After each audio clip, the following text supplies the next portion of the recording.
37 years old. I live in Pittsburgh, Pennsylvania. I have a daughter, her name's Camden, and my wife is Katie. I work for a company called Parker Laboratories. I'm a sales rep for them. I travel, I could travel 2-3 times a month, usually gone for a week at a time. I never had any headaches, no problems whatsoever. On January 25th, I was at the local 7-Eleven, and I was standing in line to pay, and all of a sudden my right arm went numb, and then the right side of my face went numb, and it started to tingle.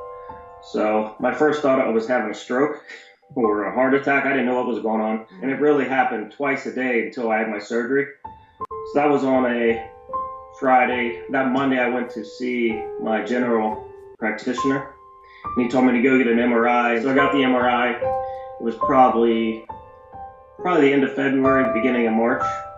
Had that, and like a day or two later, my general practitioner called me and said they found something on my brain. They said the tumor I have was it's an aggressive tumor, so I probably didn't have it very long, which leads me to believe I probably had it came maybe the 1st of January. So I had my surgery on March 26th. The pathologist and my surgeon, they all led me to believe it was benign.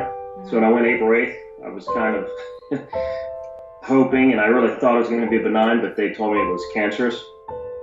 So that same day I met with an oncologist, then I met with a radiologist. Yeah, I had to go to the hospital and get fitted for a mask. And the radiation only lasts probably 8 to 10 minutes per time. So I started that, I believe, on April 6th.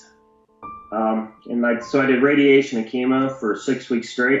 Probably 2 weeks ago, I had my first MRI and it came back clean. So as of right now, I guess I'm cancer-free. So every 2 months, I go back for an MRI. And every month, I have to go back and just have a checkup. Currently, I'm on a 1-year cycle of chemotherapy. And it's basically, I take it for 5 days. I'm off for 23, on for 5, off for 23, so I do that for a year. All my life, I've been a huge sports fan.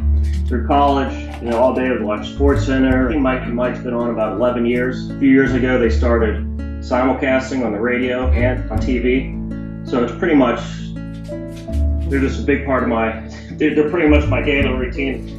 First thing I do in the morning is I turn the TV on because they start at 6 in the morning. Satellite radio in the car, so when I take my daughter to daycare, I'm listening to them. When I get home, I listen to them. And they just seem like average guys, and they love sports, and they're very entertaining. I think it'd be a big thrill to meet them. And when I was given the opportunity to do this, I was just trying to think, they were the first people that popped into my head. This diagnosis has really taught me to, appreciate everything, appreciate my health, my family.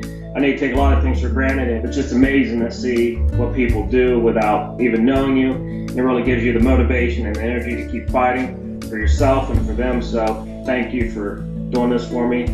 I really hope to meet them soon. I don't know, I feel like this is something in my life that I can pass on to people and really appreciate giving back. It's just mind-blowing how generous people are with their time and efforts, and I just thank them for that, and his team.